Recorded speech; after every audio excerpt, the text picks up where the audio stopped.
Bueno, los reptiles no quieren que hable de Salvador Freisedo. Me estuvieron toqueteando acá algunas cosas y no estuve haciendo varios intentos y recién ahora puedo grabar. Qué cosa, ¿no? Qué cosa.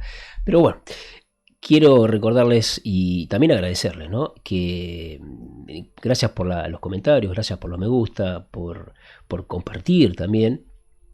Y quiero recordarles que en YouTube no me monetiza porque obviamente mucho no me quiere. Tengo una infracción y bueno, por eso no puedo avanzar.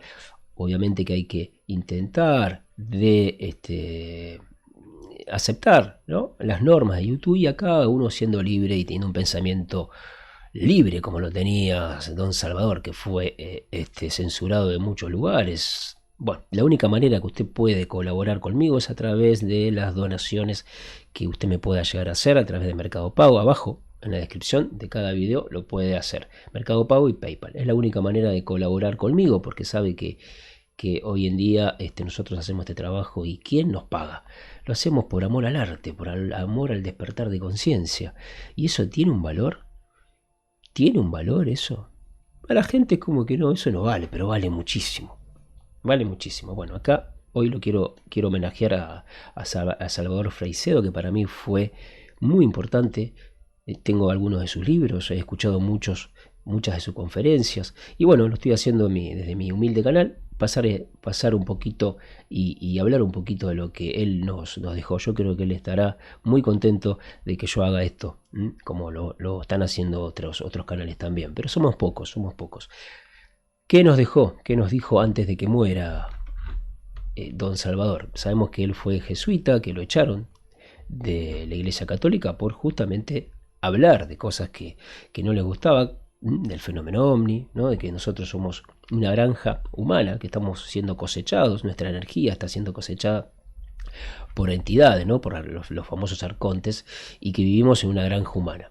Y bueno, fue muy... Él fue un hombre que empezó a investigar y empezó a ver otras cosas y se opuso, ¿no?, al relato oficial de la religión católica. Esto que dijo él, lo dijo él, no lo digo yo, por favor, YouTube. ¿Y qué nos dijo? ¿Cuál fue su último mensaje? Dice: aunque en los últimos tiempos los amos del mundo están demostrando mucha prisa, sabemos que algunas operaciones no les están saliendo bien. No les han salido bien. No estaría de más hacerles la guerra diciendo no al chip. ¡Wow! No al chip. Qué visionario. ¿Y qué está pasando hoy en día con el tema de Neuralink, de Elon Musk y todo eso? Y dice, hay que poner en marcha la resistencia. ¡Wow! 2018. ¿Después qué pasó?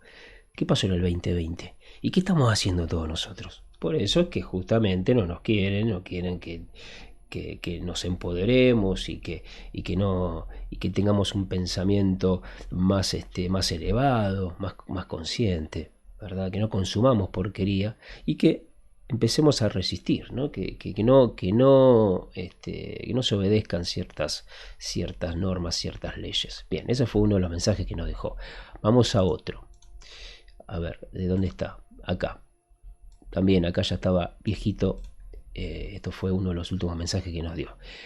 Dice, el miedo es el mensaje, la gran estrategia de control. Así lo titula.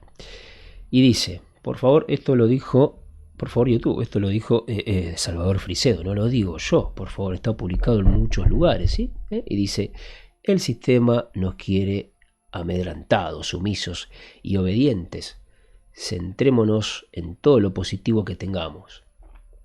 Seamos generosos con lo demás. Dejemos de ser lobos para los otros hombres. Cuidemos la naturaleza. Practiquemos el bien y la justicia. Si cada uno de nosotros cambia un poco, el mundo cambiará mucho. Preparemos nuestra mente. ¡Wow! Preparemos nuestra mente. Sabemos que estamos psicológica. Preparemos nuestra mente, dice, y nuestro corazón para lo que venga, bueno o malo, pero siempre fuertes y valientes. Vamos con otro mensaje que nos dejó Salvador Freisedo. Ahora después le voy a dejar un video muy interesante, una entrevista que él tuvo en el año 1900 creo que fue a fines de los 80. Muy, muy linda entrevista. Espero que YouTube no me lo censure, porque bueno, no sé si tendrá copyright, yo creo que no. Estoy haciendo un buen trabajo, espero que la plataforma me apoye, pero bueno, hacemos lo que podemos. Dice, el mundo está gobernado por psicópatas. Esto lo dice don Salvador, ¿sí? Financiados por millonarios sin escrúpulos que buscan la destrucción de valores. ¡Wow! Que buscan la destrucción de valores propios del ser humano. ¿Y qué estamos viviendo hoy en día? ¿No estamos viviendo eso? No estamos viviendo eso. Por eso les digo que para mí este hombre fue importantísimo en la historia de la humanidad, en nuestro proceso, ¿no? En nuestro andar, en esta línea de tiempo, fue importantísimo lo que nos dejó. A ver si tengo otra por acá. Esta es la misma. Sí, son estas. Son estas que quería dejar para volver a recordarlo, ¿verdad? A Salvador Freixedo. Bien, amigos y amigas, les voy a dejar aquí. El español Salvador Freixedo. Espérenme, ahí está. Vamos a sacar, disculpen, vamos a sacar. Saben que esto yo lo hago así, directo, frente mar, como se dice. No edito nada, simplemente lo que hago es descargar la información en un programita que tengo y lo hago. No tengo mucha vuelta, no hago mucha edición. Hay otros canales que editan, no lo puedo hacer, la verdad que no me gusta hacer así. Me gusta hacer que salga como salga, ¿verdad? Y si me equivoco, no soy perfecto. Vamos a escuchar esta hermosa entrevista de Salvador Freixedo, que para que la disfruten yo se las voy a dejar. Voy a dejárselas por aquí. A ver, vamos a ampliar un poquito más. Vamos a dejarlo ahí. Vamos a dejarlo ahí centrado. A ver ahí cómo queda. Sí, vamos a dejarlo ahí. Ahí estamos. Vamos a dejarlo ahí. Y bueno, eso es todo, queridos y queridas. Disfruten la entrevista, no se la pierdan. Y van a ver las cosas que nos contaba Salvador. De las cosas que él nos hablaba. Y fíjense en si hoy en día no queda más que claro todo, ¿no? Porque hemos avanzado un poco más, ¿no? Como individuos. Por eso fue muy importante él. Les mando un abrazo, bajo el volumen de aquí. Yo ahora me voy a ir, voy a dejar el micrófono. Vamos a dejarlo ahí, vamos a dejarlo en el medio esto. Y bueno, amigos y amigas, gracias por compartir. Saben que la única manera es abajo en la descripción. Ahí pueden colaborar conmigo. Si lo hacen, sería genial para mí, porque estoy trabajando mucho con esto y lleva mucho tiempo. La verdad que es muy agotador, Lo hago porque me gusta, pero está bueno ser siempre compensado, ¿verdad? Compensado. Vamos a ver si está todo bien acá. Voy a corregir. Bien, les dejo la entrevista para que la disfruten. Les mando un abrazo. A la orden de los jesuitas en 1939. Dejó los hábitos en 1969. Desde entonces se ha dedicado a escribir y a reflexionar profundamente sobre el cristianismo. Él piensa que el cristianismo es un mito más y se pregunta, respondiendo, ¿por qué agoniza el cristianismo? Hoy en Foro recibimos a Salvador Freixedo. Gusto saludarlo, bienvenido. Gracias por estar con nosotros. Pues encantado de estar con ustedes, porque hacía tiempo que yo quería estar aquí en Monterrey, por unas cuantas razones que sería muy largo de decir, pero tenía específica gana de estar en Monterrey. Qué bueno, nos platica detalles después de repasar su semblanza. Gabriela Narváez nos da detalles de la vida de Salvador Freixedo. Salvador Freixedo nació en la ciudad de Galicia, España, en 1923.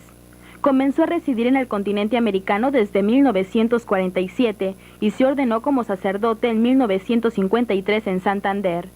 Hizo estudios de humanidades en Salamanca, de filosofía en la Universidad de Santander, de teología en el Alma College de San Francisco, California, de ascética en el Mont Laurier de Quebec, Canadá, de psicología en la Universidad de Los Ángeles, California, y en la Fordham University de Nueva York. Aparte de enseñar historia de la Iglesia en el Seminario Interdiocesano de Santo Domingo, fundó el Movimiento de la Juventud Obrera Cristiana en San Juan de Puerto Rico y fue viceasesor nacional del mismo en La Habana, Cuba. Fundó también el Instituto Mexicano de Estudios del Fenómeno Paranormal y presidió el primer Gran Congreso Internacional. Ha actuado como ponente invitado en numerosos congresos tanto en Europa como en América y Asia. Además es autor de 40 casos de injusticia social, Mi iglesia duerme, Extraterrestres y religión, Mitos religiosos en las relaciones humanas, Parapsicología y religión, Visionarios místicos y contactos extraterrestres, Israel, pueblo contacto, Curanderismo y curaciones por la fe, Defendámonos de los dioses y Diccionario sulfúrico. Libros polémicos que le han valido expulsiones, censuras y hasta la cárcel. En un momento iniciamos nuestra charla con Salvador Freixedo. Foro está en el aire.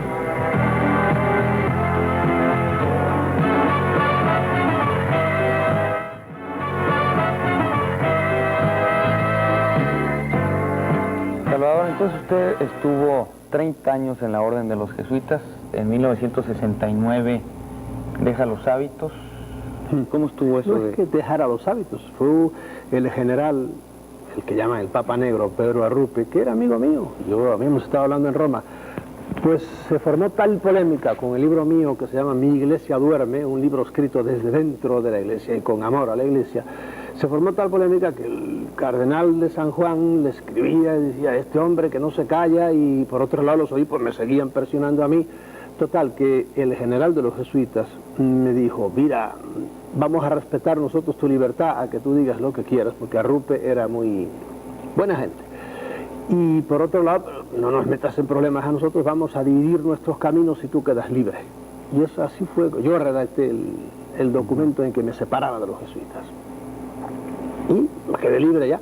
Después de 30 años me encontré pues nada, con un cheque de $100 que me dio el superior de San Juan de Puerto Rico y que yo se lo devolví, ¿verdad? Y dije, bueno, vamos a nadar. Y aquí estamos tan tranquilos. Nunca se deja de ser sacerdote, ¿no? Según la teología, no se deja nunca, porque hay dos sacramentos que son el bautismo y el orden sacerdotal que no se pueden repetir, que imprimen carácter, como dicen los teólogos. Los demás sí se pueden repetir.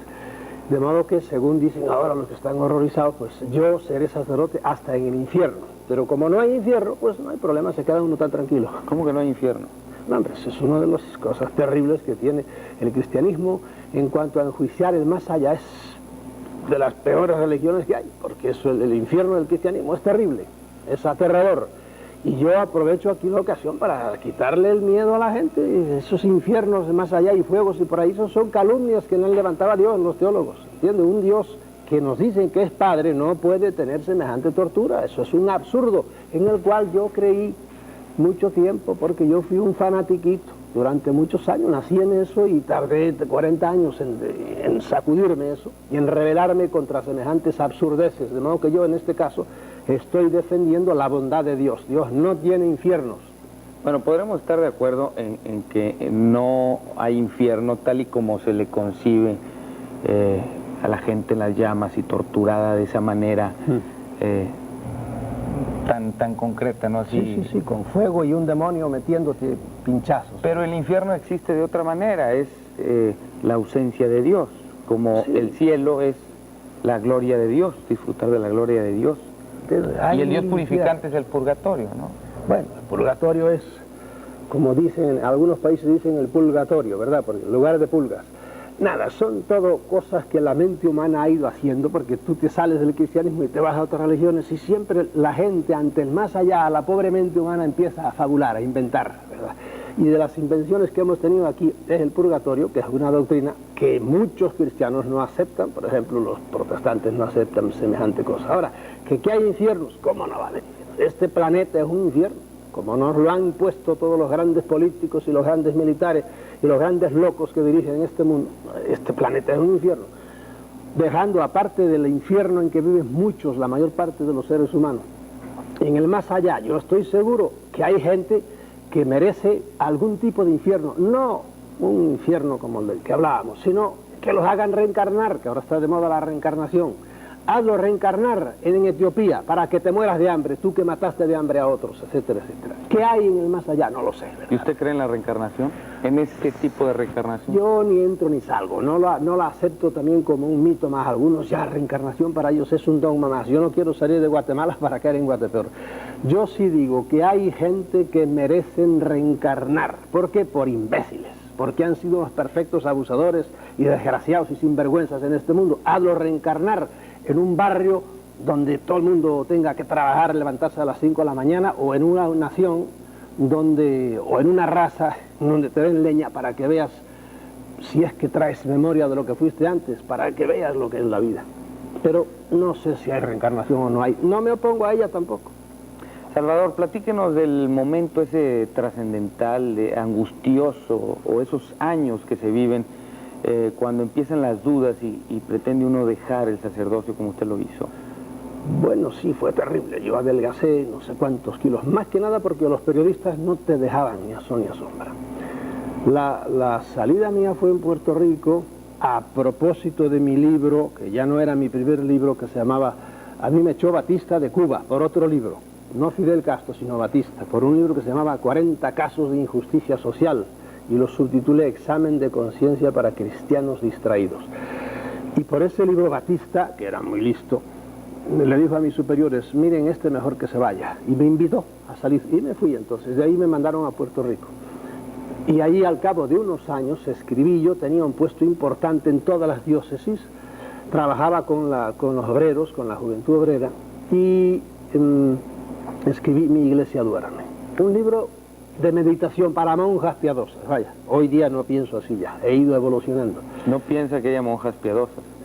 También todavía las hay, como no. Yo tengo 2 tías monjas, 2 fósiles ya, las pobrecitas deben tener 85 años cada una, pero son monjitas y se horrorizan, están rajando todos los días a Dios para que yo no me vaya al infierno y cosas de esas. Pero lo dice así, monjitas, como sí, se monjitas, dice, no, mira, hay muchas mujeres, las pobrecitas.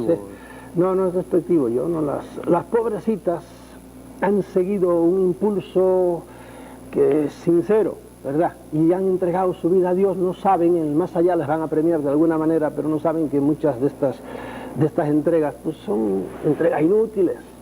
A muchas monjas, por ejemplo, ahora que me estén oyendo, le digo, usted es de familia pobre, casi seguro, y a lo mejor, no sé aquí en México, pero se ha dedicado a educar a los hijos de los ricos. Digo, y los suyos, y los pobres suyos, los han dejado porque muchas órdenes femeninas se han dedicado a tener colegios, por lo menos en Europa así es, a educar a la gente que tiene plata, porque son una minoría las que se dedican a educar a las clases pobres. Pero bueno, dejando el tema ese, estábamos en que sí, fue terrible aquello.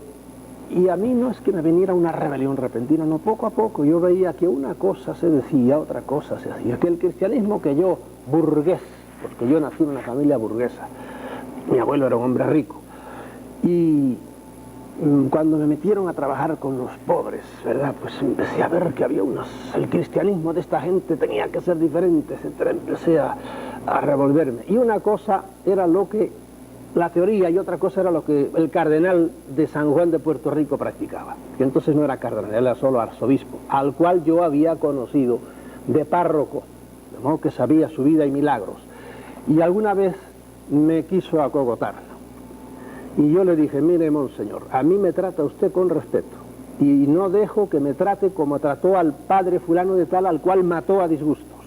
Dije, a mí no me trata usted así. Si quiere hablarme, no me hable con un vaso en la mano. Era una fiesta de mi ex santo patrón Ignacio de Loyola, y me empezó a decir cosas. Dije, me llama a su despacho y ahí hablamos de hombre a hombre, pero aquí no. Y le di la vuelta, me di la vuelta y me fui. Y claro, ahí empezó ya el choque. Y llegó un día en que maduró todo eso, y en una semana yo le dicté a una grabadora, le dicté el libro Porque agoniza, le dicté el libro Mi iglesia duerme. Y se formó ya todo. Es un libro bueno, es un libro que ya te digo, hoy día no estoy de acuerdo con muchas cosas de las que digo ahí. ¿Pero sigue pensando que la iglesia duerme? No, ahora ya ronca, ¿entiendes? Ahora es peor, porque ya ves que después de ese libro he escrito Porque agoniza, ya no duerme, está agonizante. Está agonizante, eso es un hecho. Ahora, después en el último libro, que precisamente tienes ahí encima, el cristianismo un mito más. Es decir, tú analizas el credo cristiano, el dogma cristiano, y dices, pero ¿cómo es posible que se pueda creer esto y esto y esto? Aun teólogos de primera, por ejemplo, como Hans Küng, que vive y es uno de los grandes teólogos de la Iglesia, tiene un libro que se titula así, el Infalible, refiriéndose al Papa. ¿Cómo es posible que, por ejemplo, se pueda defender la infalibilidad del Papa, o de quien quiera que sea, pero en concreto del Papa, cuando uno conoce la historia de la Iglesia? Y allí en el libro precisamente Mi Iglesia duerme, yo doy una lista como de 12 papas en que han dicho cosas que el que vino detrás tuvo que rehacer lo que había dicho el otro, ¿verdad? Y claro, los teólogos siempre tienen explicación para todo. Los teólogos son de los que donde digo, no digo, que digo Diego, y es un lío. Y cuando te encuentras con la Sagrada Escritura, por ejemplo, párrafos que no hay manera de tragarlos, los exégetas que se llama, es decir, teólogos diríamos en el campo eclesiástico, en el campo bíblico, saben explicarlo todo absolutamente. Pero uno tiene también cabeza para, sin los miedos sacros, sin miedos al infierno, digo, no, esto es así, esto me dice mi razón y con esto me quedo, y punto. Pero ¿por qué es un mito el cristianismo? ¿Y por qué agoniza el cristianismo? Algunas respuestas de Salvador Freixedo después de unos anuncios. Foro está en el aire.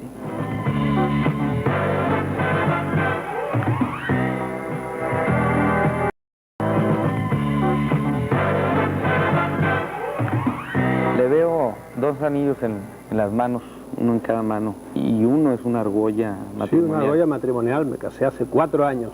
Los obispos querían que yo me hubiera casado inmediatamente de salir, pero tardé más de 10 años o 12 años, o no sé cuánto. Porque yo, mi cosa no era para andar detrás de ninguna mujer ni nada de eso, sino que yo sencillamente no creía las cosas en las que estaba metido y por eso tranquilamente me fui. Y no era mi prisa eso, total, pero ahora sí estoy casado. ¿Tiene familia? No. Uy, ya estoy yo. No podría yo, soy un hombre muy dinámico además y a estas alturas, ¿no? Para eso hace falta tener juventud y tener más reposo y más paciencia. ¿Y por qué querían que se casara luego? Porque así podían decir, ven, era uno más de los que lo que querían era pues casarse y tenía algo por dentro por ahí. Y yo lo sé porque estaban un poco nerviosos conmigo porque yo he seguido machacando las ideas. Quizá si le preguntara a un sacerdote, no me responda, aunque usted para la Iglesia seguirá siendo sacerdote, es decir, teológicamente sigue siendo sacerdote. Pero bueno, ya está hablando muy claro sobre su visión del mundo, ¿no? Y de la religión también. Y quizá un sacerdote no me lo responda. Quizá también alarme un poco la pregunta, pero muchos se la hacen y yo la tengo que hacer aquí. Un sacerdote con el celibato dentro de la Iglesia Católica, ¿cómo maneja mentalmente, sentimentalmente, esa atracción que hay del hombre a la mujer? Pues muchos no la manejan.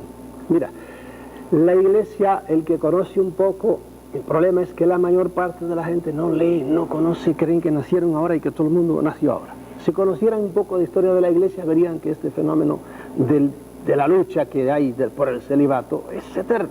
Entonces, los apóstoles, llenos de tentaciones. Por supuesto.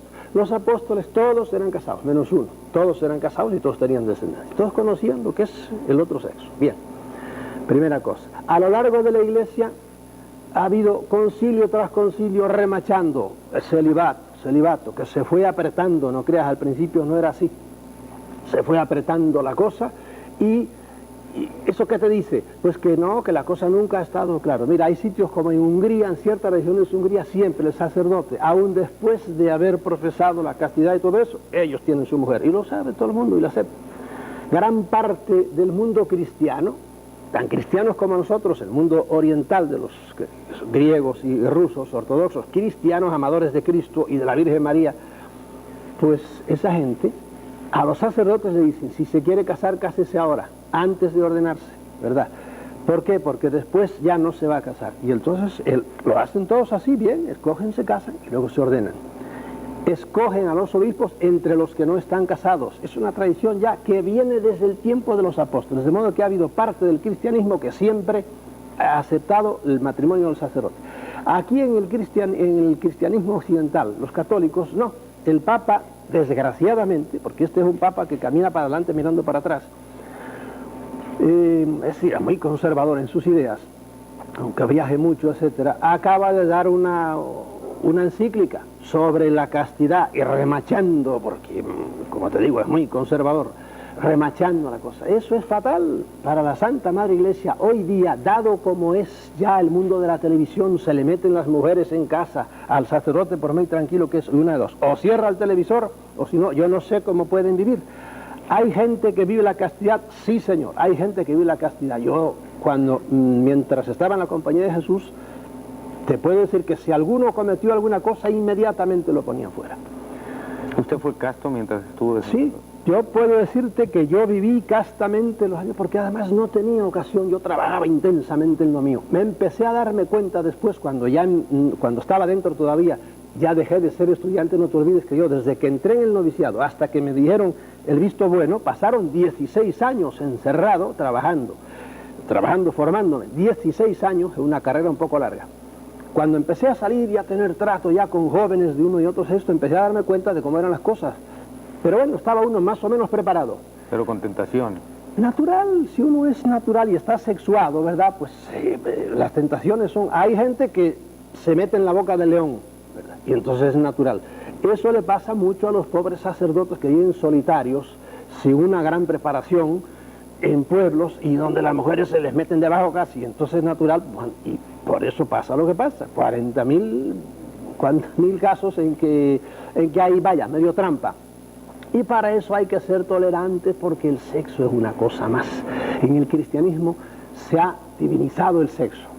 Se ha hecho de la castidad un sacramento más. Eso es una tontería.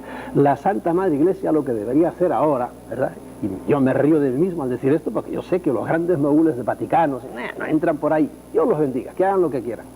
Deberían decir como los ortodoxos: ¿quiere usted casarse? Sí, porque hoy se le exige, ¿quiere ser sacerdote? Casto, a la brava. Y no puede ser, hoy día eso es dificilísimo. Ahora hay gente que por encima, por su temperamento, por encima de todo eso, dice: yo escojo la castidad. Pues perfecto, pero habrá mucha gente que diría: me gustaría ser sacerdote y estar casado y tener familia. Y deberían admitírselo, como son los pastores protestantes. Tú ves que hay 40.000 iglesias ahora. Está el pastor con la pastora y los pastorcitos, pero predicando a Cristo, perfecto. Y así lo van a hacer mucho más naturalmente. Pero un pobre hombre, él solo, recibiendo a mujeres solo en su casa, porque las pobres vienen a pedir consejo, porque el marido les dio una paliza, por lo que sea, y vienen al sacerdote, y esta, muy bien, y la otra, muy bien, pero a lo mejor a la número 14, pues, sale el flechazo y pasa lo que pasa. Y las mujeres religiosas, las monjas, no tienen el voto del sacerdote, no tienen los, digamos, yo creo que puede ser bien empleado el término, privilegios de un sacerdote en cuanto a... Por supuesto, en la iglesia reina un machismo terrible. Mira, ahora están con el problema de ordenar a mujeres. Ordenar a mujeres, monjas o no monjas. La iglesia hermana, la anglicana, en Estados Unidos ya acaba de ordenar una mujer. No, y los episcopales han tenido bárbaras batallas, etcétera. Las que admiten la ordenación, porque otros sectas protestantes no admiten semejante cosa. Pues bien, los sacerdotes, digo, la iglesia católica, aunque quiera, no puede. Hoy habría gente que le gustaría, y hay gente, por ejemplo, en Estados Unidos, monjas, sabes que cuando el Papa fue la primera vez a Estados Unidos, una ex monja o monja salió y le pidió eso, a ver cuándo viene lo de la ordenación de mujeres. No sabía mucha teología. Hoy día, aunque quiera, el Papa no puede, porque está amarrado ya. La iglesia ha hablado infaliblemente, demasiado. Bueno. Y ahora cuando quiere echarse para atrás no puede. Bueno, el mismo Cristo fue machista. Entonces, desde ese punto de vista, sí, señor. 12 apóstoles, hombres, ¿por qué no había una mujer entre sus 12? En aquellos tiempos no cambiaba. Tenía una Magdalena, con la cual hay ahora se ha escrito mucho sobre la Magdalena y las relaciones de Cristo con la Magdalena, etcétera. Me lavo las manos de todo eso, ¿eh? ¿Usted las cree? Ni fu ni fa. A medias. Hay argumentos muy interesantes. Ni sacados del mismo por el evangelio, miedo a declarar algo. No, en absoluto, no, porque no le doy demasiada importancia a eso. Por mí, si Cristo se hubiera casado, me quedo tan tranquilo, absolutamente. Porque yo al sexo no le doy la importancia que se le ha dado a otros, que le han dado en la iglesia, que creen que por ejemplo, si uno tiene algún desliz en el sexo, ya se acaba el mundo. ¿Qué va, hombre? Eso no es una cosa tan natural como el comer. Bueno, además él instituyó dentro de la iglesia de esta manera el matrimonio, ¿no? Por supuesto. Pero como ya estaba de todas formas entre No los judíos. Cristo, ni nada. El matrimonio es algo que lo ves en los animales y lo ves el yin y el yang en el cosmos entero, ¿verdad? Bueno, es la relación de pareja, pero ya el matrimonio como institución dentro de la iglesia. En otras religiones también, es una cosa sagrada, en otras en cambio varía un poco, etc. Esos días son cosas que las hemos supervalorado y hemos hecho de ellas que son verdaderos monstruos. Cuántas pobres monjas que con eso me empezaste a hablar, entraron en la Santa Madre Iglesia y la pobrecita fue un calvario lo que tuvieron que pasar dentro por esa manera tan antinatural y tan forzada. Y por otro lado después ahora las monjas han pegado un gran vuelco y se han ido algunas al extremo contrario y no saben hacer. Realmente hoy día hay un verdadero terremoto dentro de la iglesia. ¿Llegan a admitir o no? Cuando habla de la iglesia dice nuestra Santa... La Santa Madre Iglesia. La Santa Madre Iglesia. Y luego al inicio me decía, con amor a mi iglesia. O sea, que usted hacía todo esto con amor a su iglesia. Sí, ¿Sigue siendo su iglesia? ¿Usted sigue siendo católico? No, hoy depende. Si a mí, no católico, ni siquiera cristiano. Me preguntas, ¿usted es cristiano? Digo, depende de lo que usted entienda con el término. No solo eso, vamos a ir más atrás. ¿Usted cree en Dios? Depende de lo que usted entiende por Dios.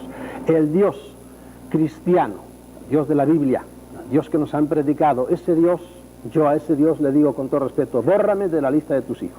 ¿Por qué? Porque me voy a la Biblia, que es lo que hay que leer, y leo la Biblia, digo, pero ¿qué le hiciste a los amorreos? ¿Qué le hiciste a los jebuseos? ¿Qué le hiciste a los madianitas? Los destripaba, pueblos con los cuales se encontraba en su avanzar por el desierto, diríamos, en la tierra prometida, los israelitas. Y se encontraba con el pueblo A, el pueblo B, y los destripaba. Digo, pero tú no eres Dios de esta gente, todos estos palestinos. Y entonces, ¿cómo los tratas tan mal? Es que es mi pueblo. Digo, pues la verdad que no eres muy justo. Pero aún su pueblo, el pueblo prometido, ¿verdad? El pueblo escogido, pueblo israelita. Históricamente hay pocos pueblos que hayan sido tan apaleados como el pueblo escogido. Entonces yo le digo, mira Dios, si me vas a escoger a mí, no me escojas, escoge a otro, porque si me vas a defender como defendiste a tu pueblo, acaban conmigo. Por lo tanto, ya ves, ¿usted cree en Dios? En ese Dios yo no creo. Yo tengo otra idea de Dios, diferente, que la explico precisamente en el libro ¿Por qué agoniza el cristianismo? ¿Usted es cristiano? ¿Qué entiende usted por ser cristiano? De Cristo hay cosas que acepto y hay cosas que no acepto. O sea, usted piensa como Gibran, en Sí. aquella anécdota que narra de que el Jesús de los cristianos y el Jesús de Nazaret se reúnen cada 100 años por allá en las montañas de Líbano. Y cuando están juntos platicando, conservan largas horas, dice Gibran. Llega un momento en que el Jesús de Nazaret se despide del Jesús de los cristianos diciéndole, amigo mío, creo que jamás llegaremos a un entendimiento. O sea, él plantea ahí la diferencia entre el Jesús que vivió en Nazaret, que vino a salvar al mundo y que predicó todo esto, al Jesús que hemos hecho los cristianos, una transformación de aquel Jesús de Nazaret. Eso lo puedes ver, Jesucristo Superstar, estrella, estas óperas o como le quieras llamar modernas, el cual es más hay Jesucristo Superestrella. Bueno, hay 2 o 3 cantadas y que se han hecho muy famosas. Es otro tipo de Cristo, porque la iglesia ha ido forjando un Cristo nuevo, un Cristo duro, un Cristo terrible, un Cristo que acabó con inquisiciones, es decir, que en nombre de él se hacían inquisiciones y muertes e imponen castidades de por vida, etcétera, etcétera. Y ese Cristo pues parece que tiene poco que ver con el Cristo más tolerante del Evangelio, aunque en el Evangelio aparece también un Cristo muy intolerante, ¿verdad? El Cristo, el infierno no hay que irlo a buscar, hay que irlo a buscar al Evangelio, y al mismo Cristo, en las palabras de Cristo, no hay duda, aunque hoy los teólogos modernos le quieran tirar la toalla. No, ahí está, en 12 ocasiones por lo menos Cristo habla del fuego que no se extingue jamás. Entonces, por lo tanto, no me venga ahora con cosas. Y el Cristo que dice, o crees esto, o si no te vas al infierno. El que no creyere y se bautizare, se condenará. Digo, pero Señor, y si mi mente me dice que eso no es potable, pues mira, te vas al infierno. Entonces, córteme la cabeza. No me dé cabeza para discurrir. Salvador, ¿usted habla con algún ingrediente de frustración? Ninguno. Hay gente, yo soy enérgico hablando. Y hay gente que cree que soy resentido, ni hablar. Yo tengo grandes amigos jesuitas y si hay un sacerdote que está pidiendo aventón, yo lo paro y lo cojo. Ahora eso sí, me gusta buscar las cosquillas después, saber cómo piensa él su cosa. Sí. Pero me da lástima, por ejemplo, al señor cardenal obispo de San Juan, ¿verdad? O arzobispo, me da lástima hoy día. Y los otros obispos, hay un obispo en Puerto Rico que vivíamos los dos juntos en una casa, era jesuita también, los conozco perfectamente. Y a este, por ejemplo, que es un hombre honesto y trabajador, lo quiero entrañablemente, a pesar de que es obispo y que es integrista y no está de acuerdo con mis ideas. A otros no, les conozco todas las mañas y veo que no son realmente hombres del Evangelio, aunque sean arzobispos, no. Pero me dan lástima, más que nada, digo, mira que estar enredado todavía en esas cosas de las cuales yo, a Dios gracias, salí ya.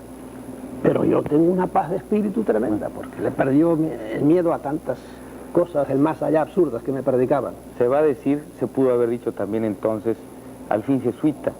Los jesuitas siempre se adelantan a su tiempo. Y a veces no se adelantan, simplemente no van con ningún tiempo. Los jesuitas son rebeldes. La formación de los jesuitas es muy distinta y algo provoca en ellos que los hace... No, es cierto, son muchos controvertidos, polémicos, confundidos quizá. Algunos están confundidos. Mira, hace pocos días casi, en Toledo hubo un congreso parateológico y estaba invitado un padre jesuita que es un famoso, diríamos, profesor de teología en la Universidad de Comillas, en Madrid. Y cuando se enteró que estaba yo y habíamos sido compañeros en un noviciado, no quiso ir. Y fue al cardenal de Toledo y armó todo un cisco para hacer que abortase aquel congreso parateológico, en lo cual iba a hablar gente ilustrísima, ¿verdad? Claro. Cada uno desde su punto de vista. Es que usted es un desertor, un rebelde. Sí, para él sí, lo soy. Pero el pobre hombre, ¿ves? Ese también en concreto, no quiero decirte su nombre, me da lástima, porque está todavía creyendo que 2 y 2 son 5, y bueno, que siga creyendo, y es un hombre que sabe la teología así, pero esos argumentos que yo pongo en el libro Un mito más, si tú le dices ese argumento, que son verídicos todos, no echa para nadie, bueno, son pequeños errores, no hay pequeños errores. Pero al fin, usted, con formación jesuita, así reaccionan los jesuitas, ¿no? Al fin, siempre. puede ser. Claro, también tienes que atender. Yo soy un poco vehemente, y siempre lo he sido, y por eso me sale siquiera la formación jesuítica con la vehemencia, con eso. Pues, sí. Pero bueno, cada uno es como es. Uno lo que no puede vivir, uno es acomplejado y con miedos. Lo importante es ser congruente. Sí, pensar, decir y hacer. Coherente con la idea que tienes y actúa, que es lo que no hacen muchos en la Santa Madre Iglesia, por ejemplo. La Iglesia es una institución que predica pobreza. Entonces tú ves que los cardenales hasta hace poco tenían una capa, una cola que tenía 7, 8 metros de largo, era el ritual, 8 metros de cola de este seguidor y de este predicador, de un hombre que no tenía dónde reclinar la cabeza. Y digo, pero ¿y cómo? Como diría el otro, átame estas moscas por el rabo. Y luego los grandes capelos, y luego las instituciones, digo, las vestimentas. Cuando el Papa Urbano, no me acuerdo qué número, porque hubo muchísimos urbanos, aunque algunos eran bastante inurbanos. ¿Cuántos armiños para su, ahí lo digo, de los 40.000 datos que todavía en ese libro, se tuvo que sacrificar para hacerlo su vestimenta? No sé si 200 o 300 armiños, digo, pero este es el que predica, el máximo representante de aquel hombre que caminaba descalzo diciendo, bienaventurados los pobres, bienaventurados los que lloran. Por Dios, esto es una caricatura. Son 2000 años de historia que le pesan demasiado a la Iglesia, ¿me entiendes? Es Salvador Freixedo, ex sacerdote jesuita, ahora escritor. No tardamos en regresar, Foro está en el aire.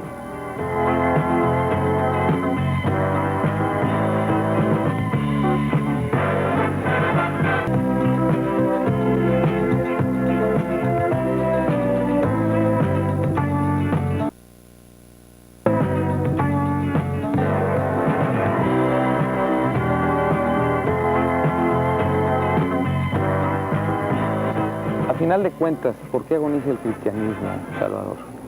Pues yo creo que lo digo en la contraportada del libro, porque adora fundamentalmente por muchas cosas, pero porque adora a un Dios falso. El Dios del cristianismo, como te dije hace un rato, es un Dios falso, es un Dios vengativo, es un Dios terrible, es un Dios cruel, es un Dios que pide siempre sacrificio y sangre, ¿entiendes? Como todas las religiones, ahí de eso podíamos hablar horas, es un arquetipo. Todas las religiones piden sangre, y el cristianismo también. Todo el cristianismo gira alrededor de la sangre de un pobre hombre que murió en la cruz. La han sublimado en términos freudianos, pero eso es la cosa. El cristianismo no es diferente en eso de las demás religiones. Usted mismo predicó eso.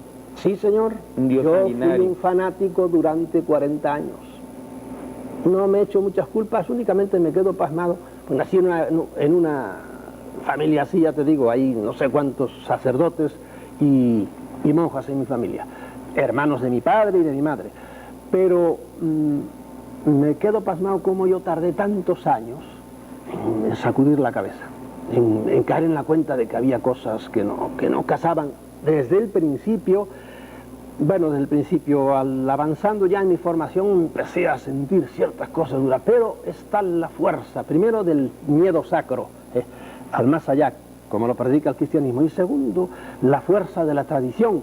Ahí tienes al gran teólogo Hans Küng, escribiendo libros contra la infidelidad del Papa, dando argumentos de todo tipo para sospechar que el cristianismo realmente no es lo que dice, y sin embargo él sigue católico. Dice, ¿por qué? Porque nací en esto y tengo que morir en esto.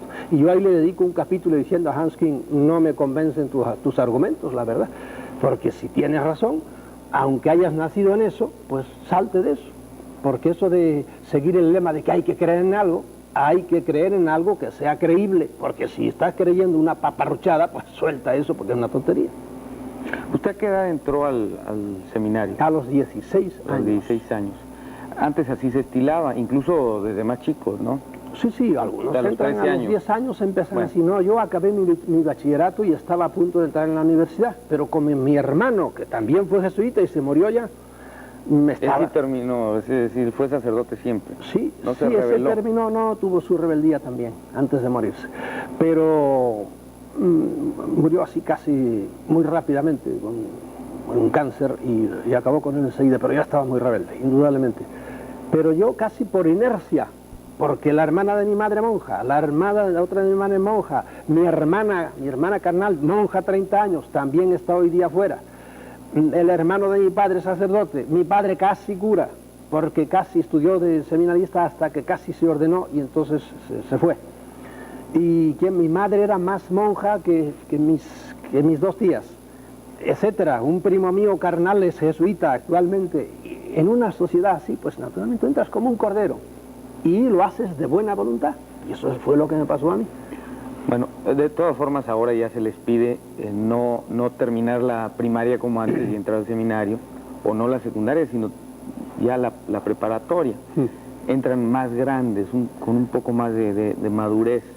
Claro, pero fíjate que yo había acabado 7 años de bachillerato en España ya, que entonces empezábamos a estudiar. Yo estaba listo para empezar a ser abogado ya, porque a los 17 años yo podía entrar a la universidad. La pregunta es, ¿para qué no suceden las cosas que luego sucedieron con usted? Es decir, entrar a un mundo que después de años de reflexión lo va a transformar totalmente. No debieran terminar su carrera y luego entrar a una orden que les diera, tipo Opus Dei, que terminan su carrera profesional.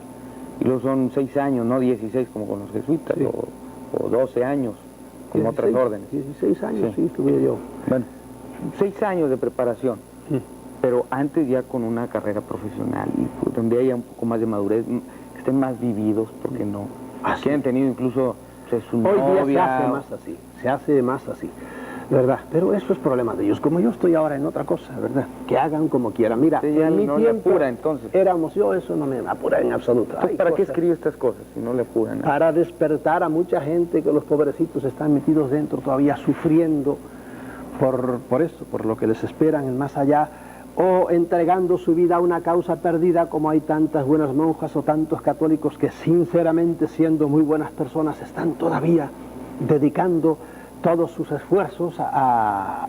La mayor parte no es así, pero bueno, hay gente que se entrega todavía. Por ejemplo, tú hablabas del Opus Dei, tanta gente, me da pena todavía. ¿Cómo es posible que se crean las cosas que predica, aun dentro del cristianismo, tan rancias el Opus Dei en estos tiempos? ¿Por qué rancias? Rancias huelen ya pasado. ¿Pero por qué? Hombre, por ejemplo, exigirle a los sacerdotes andar con sotana negra. Cuando veas a un pobre en ciertas ciudades, va con sotana negra, es un pobre hombre del Opus Dei. ¿Por qué? Porque parece que ellos es vital. ¿Quién más da eso si Cristo usaba minifalda? Es un horror que me dice. Yo suelo decir, para horror de mucha gente, los primeros papas usaban minifalda, era la toguilla aquella, la faldeta que usaban los romanos porque eran de la clase humilde. Y el Papa Lino y el Papa Clemente usaban eso. Y a eso lo han hecho una cosa. Hoy día, usar veste talar hasta abajo y negro, llevar su alzacuello, eso es sagrado. Recibir la comunión de rodillas, eso es sagrado. Para estas gentes que están de mira estrecha, ¿verdad? Y a mí esa gente me dan pena, realmente me dan pena, porque además están caricaturizando el cristianismo. El cristianismo es, como dijo Cristo, he venido a predicarle a los pobres, he venido a predicar el reino de Dios, he venido a cosas grandes, no a cicaterías bobaditas de estas. A los pobres de corazón. Sí, así es, a los pobres de espíritu. Y entonces, ¿usted piensa que esta religión malentendida enferma a la gente, la trauma, ¿De cuántos pecados, de cuántas enfermedades no ha sido causa precisamente la doctrina de la castidad en muchos niños, predicada tan absurdamente como se ha predicado? Tantas neurosis, lo he vivido yo. No te olvides que yo he confesado a muchísima gente y yo he bregado con miles de jóvenes, he dado ejercicios a 40.000 jóvenes y he visto las neurosis que muchos muchachos que realmente son gente recta, pero les predicaban cuidado esto, los pensamientos, y tenían un cisco alrededor de la castidad enorme, y eso degeneró en auténticas neurosis que a algunos los ha llevado al manicomio. Y esa es esta manera de predicar el sexo, absurda, ¿verdad? Y luego tantas vidas cortadas, truncadas, traumadas.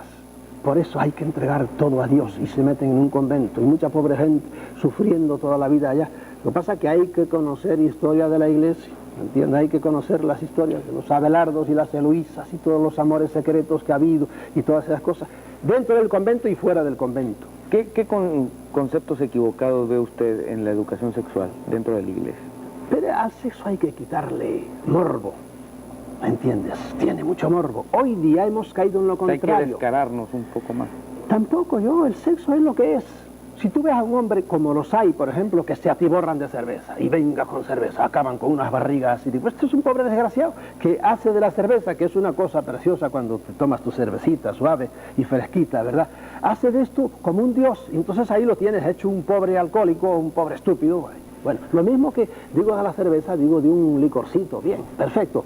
El sexo, si lo reprimes tanto, naturalmente, como es una cosa tan natural como el comer, llega un momento en que explota, y ahora explota en el extremo contrario, y viene pues todas estas cosas absurdas, de todos estos videoclips que nos ponen ahí, que es sexo puro, además mezclado con retortijones y estupideces que le enferma todo eso, y vienen estos muchachos que ya no son capaces de amar a nadie, porque no aman a nadie, se tumban y se revuelcan con cualquiera, lo mismo macho que hembra, porque está todo mezclado. ¿Ves? Eso es un desorden, pero fue del prohibirlo todo al reventarse. No es que ahora se permita todo, pero de hecho reventó todo y estamos en una sociedad donde es una locura. Hay, por ejemplo, castas por ahí, razas, en donde el sexo es algo mucho más natural. Las mujeres andan con los senos al aire en 40.000 tribus y lo ven lo más natural de nosotros. Yo no digo que haya que andar así, ¿verdad? Pero como lo hemos hecho hasta ahora, que como decía mi profesor de ascética, la mujer, el escote no debe pasar de esto que se llama el hoyo del cuello, decía él, aquí, esta parte blanda. Todo lo demás es ya invisible. Digo, no diga usted ridículo ese reverendo padre. Eso es una estupidez, ¿verdad? De eso hemos pasado a este, como dicen los venezolanos, a este despelote que tenemos ahora. Y es lógico, los muelles cuando los aprietas mucho y los sueltas, ¡bum!, pegan para arriba. Hay que esperar a que esto se haga una cosa natural. Y en el sexo, por ejemplo, pego un saltito ahora nada más, el divorcio famoso. Señor, de aquellos matrimonios a la brava, hechos a ciegas, la pobre muchacha se casaba no con quien quería, sino con quien podía, porque la sociedad la iba llevando. Y entonces encima te exigían, casi no habías tenido opción para escoger, ¿verdad?, hace 30, 40 años, y ahora eso sí, una vez ya que has escogido, que no has escogido en realidad, que te llevaron al altar agarrada así con un anillo por aquí, entonces fidelidad y hasta la muerte. Pero resulta que muchas mujeres se encontraron con que se habían casado con un orangután y no lo sabían, y voy a aguantar a esta bestia toda la vida. No, lo más lógico es decir, no, cada uno por su lado. ¿Por qué? Porque este es un bárbaro, o al revés, Te has casado con una mujer que es una loca y se acuesta con cualquiera y yo voy a aguantar eso toda la vida. No, chico, es racional, no, yo no quiero saber nada de esto. Pues la Iglesia sigue diciendo, no, esto es de por vida. Bueno, pues que lo siga diciendo, la gente se busca vida como sea. En la ley del divorcio, que en algunos países, cuando en España, por ejemplo, la pusieron hace unos años, bueno, ese estremecimiento general, tontería, fariseísmo. El divorcio es una cosa, es un mal necesario en una sociedad donde los matrimonios se hacen a la loca. Pero es parte del miedo, del temor de Dios. La misma Biblia, los documentos, por supuesto, hablan del temor a Dios. Pero ese es camino para llegar a Dios. El temor a Dios es una ofensa a Dios. Yo a mi padre no lo temo, a mi padre lo amo. A veces se pone bravo por ahí porque es natural, pero fundamentalmente yo amo a mi padre. Y sin embargo la Biblia nos dice esta falacia: el temor de Dios es el inicio de toda sabiduría. Y yo, con perdón, con mi cabecita digo, el temor de Dios es una ofensa a Dios. Punto. Me quedo tan tranquilo. Yo digo estas cosas y me quedo tan tranquilo. Es Salvador Freixedo. No tardamos en regresar.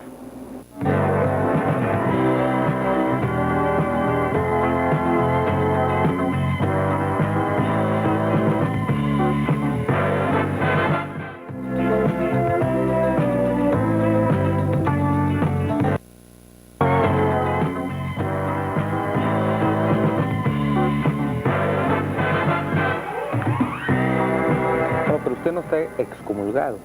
No, yo el estoy hecho de solo retirarse, luego casarse. Suspendido. Suspendido. Suspendido, que es lo que le hacen a los muchachos cuando no estudian. Suspendido es decir, igual que, por ejemplo, aquí no sé si usaron el término bárbaro de desbarrar a un abogado. Es decir, que no le permiten ejercer por cosas que ha hecho en otros países, se llama así. Yo estoy suspendido, no me permiten ejercer. Ahora, si yo digo misa, mi misa es ilícita pero válida. Si yo doy una absolución, mi absolución es ilícita, pero válida.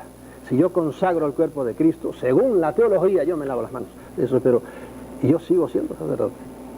Eso dice la teología. Ahora sugieren una excomunión para los abortistas, incluso para las autoridades que promuevan el aborto, la despenalización del aborto. Y ya no se atreven, porque si no conmigo, por ejemplo, serían haberme suspendido, pero hoy yo al señor obispo, arzobispo, no sé si será aquí el arzobispo de aquí, de esta ciudad, de Monterrey, yo le digo, atrévase, verá, no se atreven.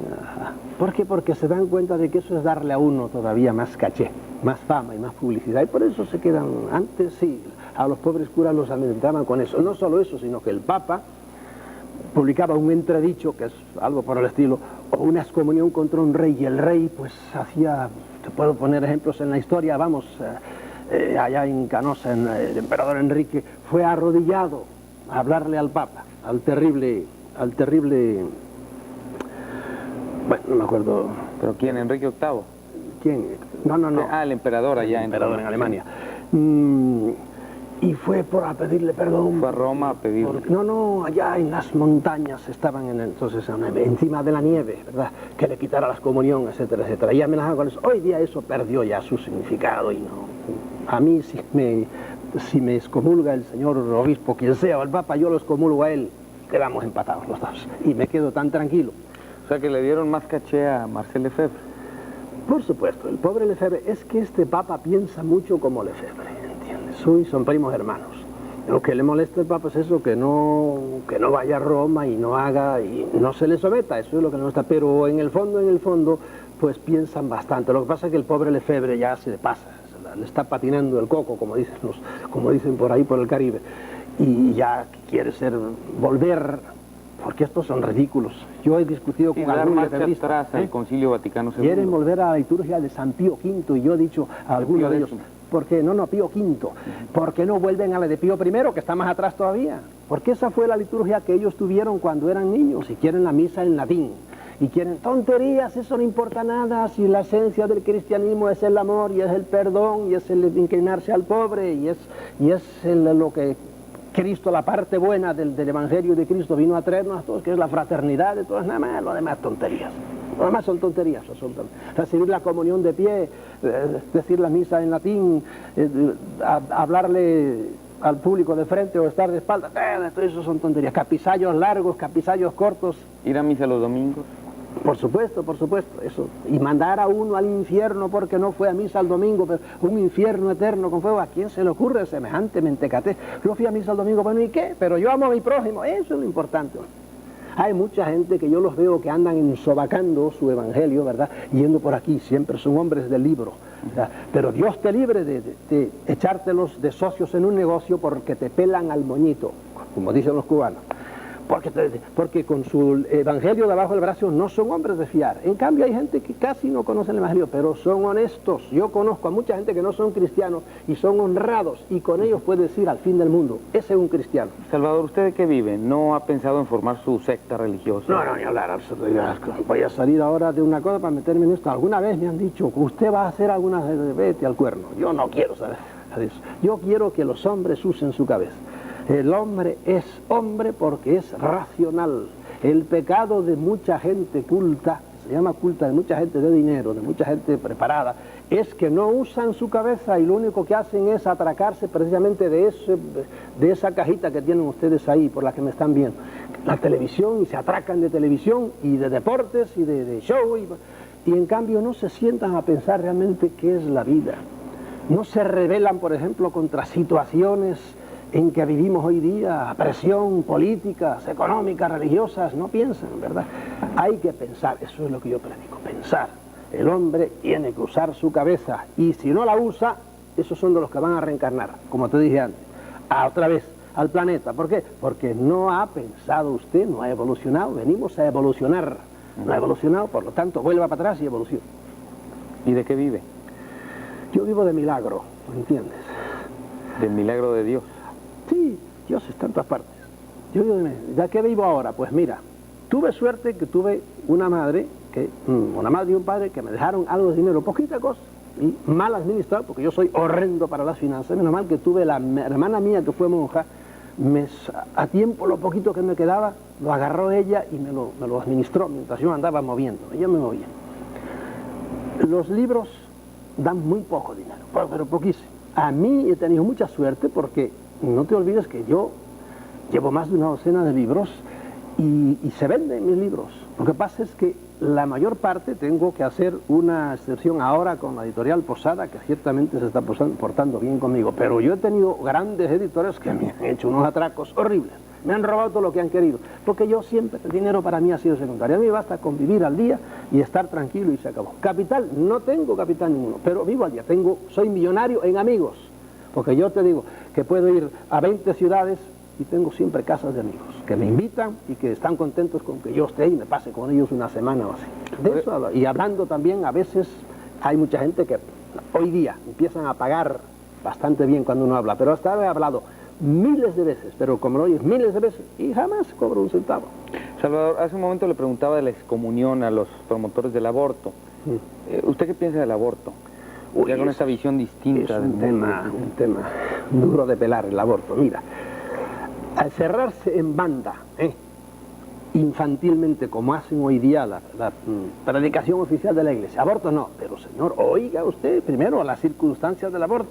¿Qué haría usted, le diría yo al señor obispo, al moralista número 1 aquí de la ciudad de Monterrey?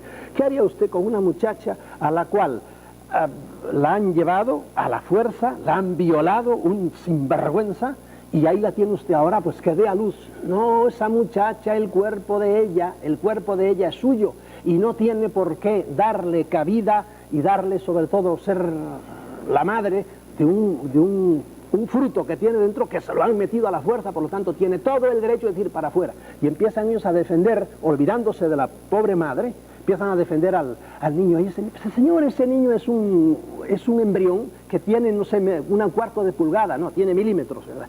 Y está defendiendo, atienda a la madre, hay un derecho contra el otro derecho. Ahora, la iglesia siempre ha querido que enseguida viene Dios y crea un alma, eso es todo un mito también.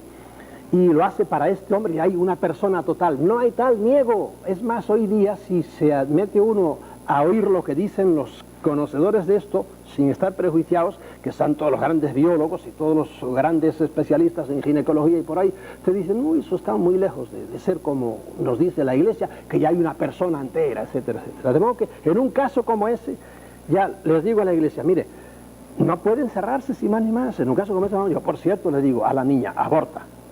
Otra cosa es... El tiempo que lleve. Otra cosa es cuando me dicen, mira, el niño ya puede vivir, está dentro, está a los 7 meses. Digo, hombre, ahora piénsalo, ya es una cosa más de pensar, porque ciertamente ahí yo a ese niño sí le doy cierto tipo de personalidad. No hago lo que hace la iglesia, que se olvida siempre de la madre. La iglesia siempre atiende al crío. Está bien, tiene sus derechos, pero más derechos tiene la madre, es una persona totalmente hecha, ¿verdad? En un caso en que van a hacer, yo le diría, no, se te pasó el...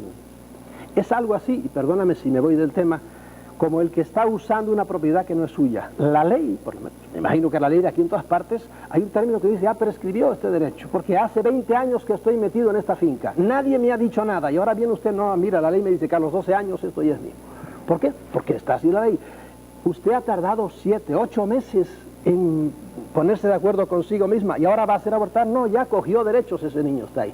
En ese caso le diría, no puede usted abortar. Y las leyes, la italiana y la española y en general la sueca, las leyes, los países que hace tiempo que están en esto, discriminan muy bien, ¿entiendes? O sea, hay que ser flexible. Por supuesto, es lo primero que hay que hacer, que es lo primero que no hace la iglesia. Lo primero que dice, aborto, no. Pero señor, el aborto es una cosa. Bueno, pues en todas las familias hay reglas del juego, y en todas las religiones. Sí, en todos los países. Pues yo le digo, o sea, pongan una regla de juego para eso y no se cierren en bandas, ni más.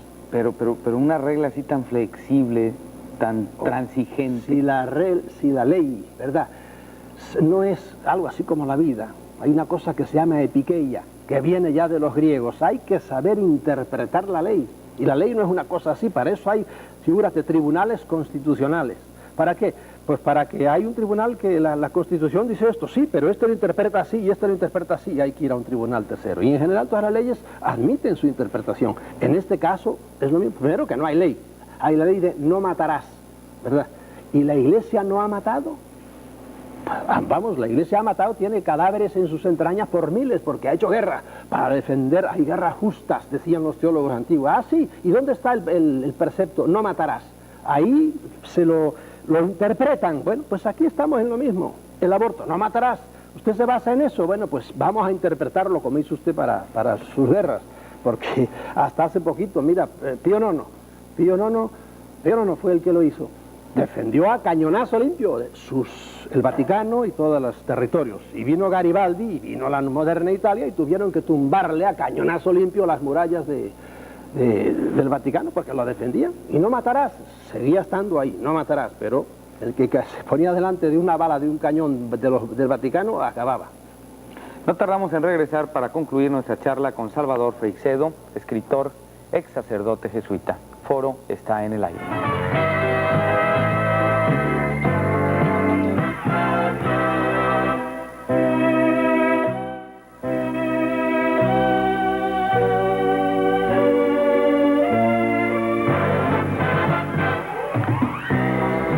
De los santos, los pueblos latinoamericanos sobre todo son muy, bueno, en España sucede. Muy santeros. Muy santeros. A veces le restamos importancia a Cristo, ¿no? O al Dios mismo, al Dios Padre, ¿no? No, en la iglesia ha habido mucho de eso. Y entonces se van por el lado de la Virgen, son muchas, o por los santos. Y usted también lo hizo, ¿no? Dejado, sí, por supuesto. Bueno, yo siempre me di cuenta de que el centro en la iglesia tiene de ser Cristo. Y lo que hemos hecho con la Virgen ha sido también, hay una inflación virgínea, que es lo que indigna a los protestantes, ¿verdad? Contra nosotros, los católicos, y contra los ortodoxos. Los ortodoxos son más devotos todavía de la Virgen que nosotros, o por lo menos tanto. Y eso realmente es un sacar fuera las cosas, sacar fuera de quicio. Y no digamos nada, en América pues está toda sembrada de santos. Fue una de las cosas que más me gustaba a mí, conocer lo que se llama hagiografía, vidas de santos. Ha habido gente eminente, pero indudablemente las personalidades de los santos en la iglesia, de los tan diversos santos, es interesantísimo. Hay santos que eran psicóticos totales, pero con diploma de psicóticos, y por eso llegaron a la santidad. Hay santos, en cambio, que eran más dulces, tenían más sentido común, etcétera. Un San Juan Bosco, por poner un ejemplo, un santo agradable, simpático, al cual le pasaron cosas que yo me gustaría que me las explicaran los teólogos desde su punto de vista. Por ejemplo, San Juan Bosco una vez venía de decir misa y se encontró con que a la puerta de la iglesia, de la sacristía, ya entraba de vuelta con su copón, etcétera, y a la puerta estaba su madre, sonriente, esperándolo. Y él dejó aquello y le dio un abrazo a su madre. Pero su madre, mi querido Gilberto, se había muerto hacía no sé cuánto tiempo. De modo que allí había una muerta. Entonces ahí entra el espiritismo, realmente pueden volver los espíritus o no, porque era, y él le dio un abrazo a su madre, según se leen las biografías. Y yo digo, bueno, explíquenme esto, ¿cómo es esto? Esto no casa. Pero bueno, eso por ponerte un ejemplo de las curiosísimas cosas que se pueden encontrar en las vidas de los santos, que yo me conozco bastante bien porque las leía muchísimo, desde los antiquísimos hasta el Padre Pío de la Pietrelcina, con sus llagas y los estigmatizados, que ha habido muchísimos dentro y fuera de la iglesia, etcétera, etcétera. Parte del folclore eclesiástico. ¿Usted admira algún santo en particular ahora? Su santo fue por jesuita, sí, el patrono de los jesuitas. Ignacio de Loyola es uno de los grandes místicos, tremendo, pero como era un militar, era recio y impuso, organizó la orden, todo lo contrario que San Francisco. San Francisco era una orden que él llegaba a un sitio y le decían, hermano Francisco, ¿cuántos frailes son? Él no tenía ni idea. Somos 1000, en aquellos tiempos había unos conventos, somos 500, alabado sea Dios. San Ignacio sabía de memoria cuánto sabía y cómo se llamaba cada uno, porque era un militar organizado. Por otro lado, pues sí, lo hizo demasiado rígido, ¿verdad? Que tiene su parte positiva y su parte negativa. Pero hay santos que me caen bien, sobre todo los santos que eran todo corazón, Benito José del Abre, que no conoce nadie, el santo mendigo. El cura de Arce era un tipo curioso, era estrictísimo, él cocinaba su arroz al domingo y le duraba en un saco medio podrido ya hasta el otro domingo. Él metía la mano y así estaba de flaco el pobre hombre. Pero de eso a empezar a desvariar la mente no hay más que un paso, ¿entiendes? Decía que San Ignacio era muy rígido y que eso tiene sus pros y sus contras. ¿Cuáles son esas ventajas y desventajas pues en ser estricto con una... La organización, llevar a la orden como la llevó, que hizo inmediatamente crecer la orden de los jesuitas y la puso al frente, diríamos, con sus pugilatos entre una orden y otra, sobre todo con los dominicos, pero indudablemente los jesuitas han sido siempre la vanguardia de la iglesia, precisamente por esa organización que han tenido férrea.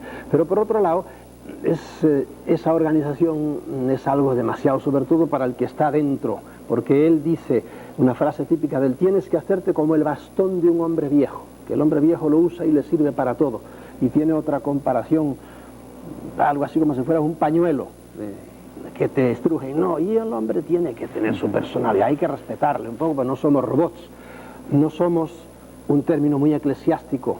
En el derecho canónico y en general se le llama el pastor y las ovejas, señor. Y hay una diferencia tremenda. Yo no quiero ser oveja de nadie, déjeme ser carnero por lo menos, para investir un poco, para defenderle un poco.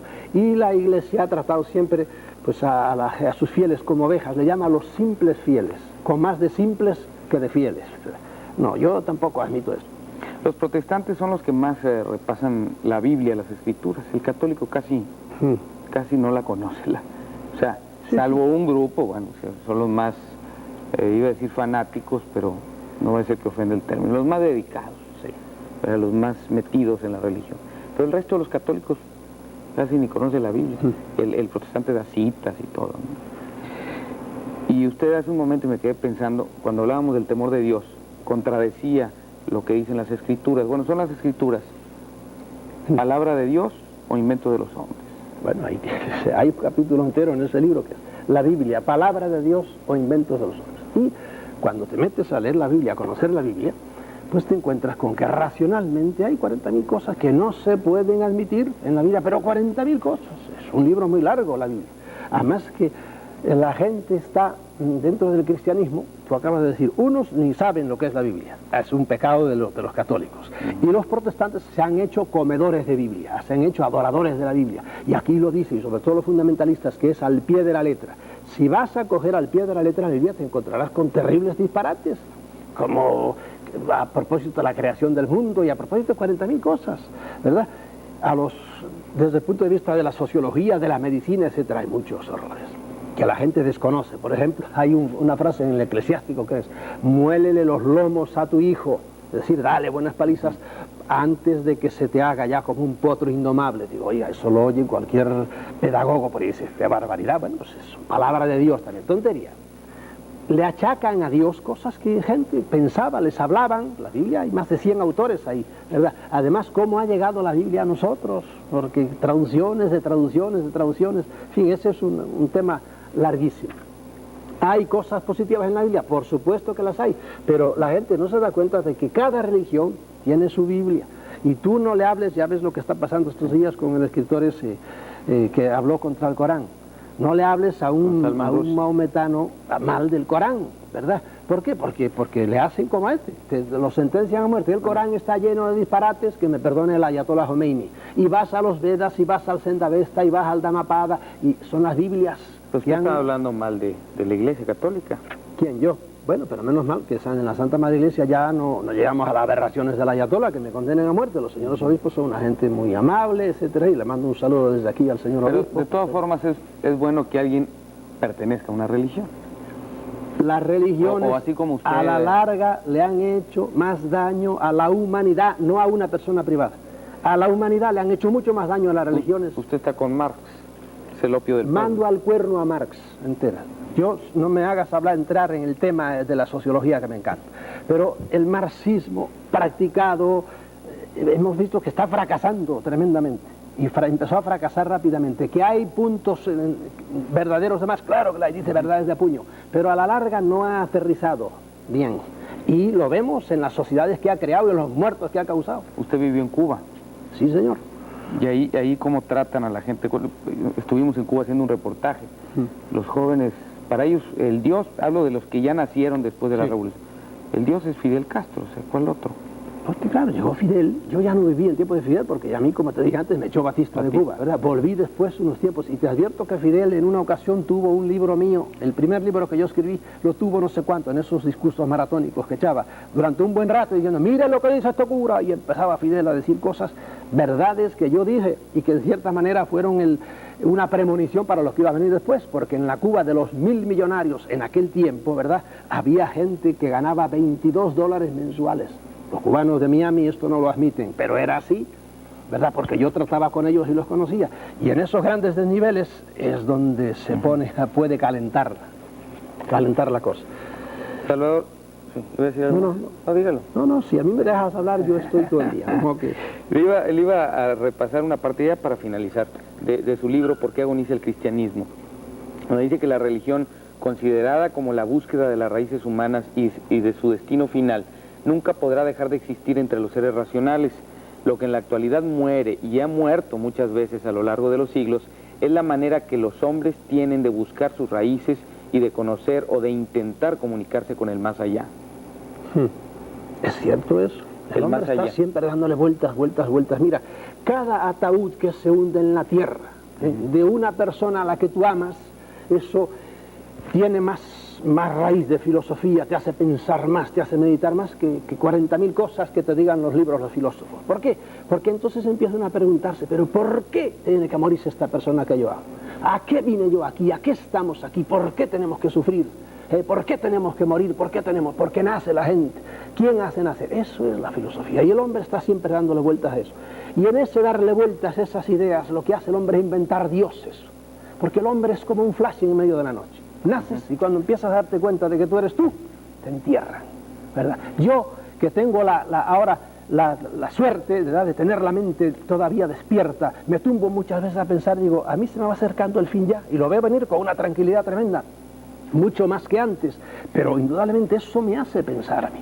Y eso es la esencia de las religiones, el hombre piensa y piensa y piensa. El que tiene cabeza, desgraciadamente hay mucho pobre hombre, que no tienen tiempo ni de pensar porque lo único que hacen es rascar la tierra para poder comer. Soñar o ilusionarse, como usted dice. Eso, cuando llama por otra manera al ser humano para que despierte, ¿no? Esta ilusión o sueño.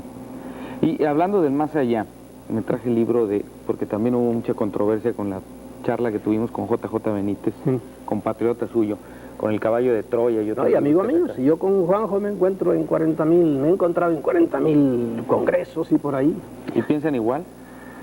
O sea, usted también...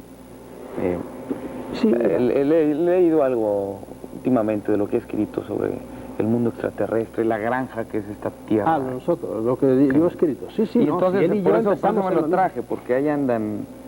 Lo que pasa es que yo le he dicho a Juanjo, cuando él viene, yo voy, o cuando yo vuelvo, él va. Juanjo empezó siendo reportero de estas cosas, de extraterrestres y por ahí cuando trabajaba ya en Bilbao, en un periódico. Y como es un muchacho muy trabajador y escribe bien, pues se ha seguido moviendo y ha ido entrando precisamente el fenómeno ovni, lo ha ido llevando a lo trascendente. Y ahora él me dijo una vez, no hace mucho, que estaba estudiando teología. Y entonces él va en esa dirección, yo estoy volviendo de esa dirección. No, mira, yo estoy dejando la teología atrás, porque tuve que estudiarla 4 años seguidos y exclusivamente.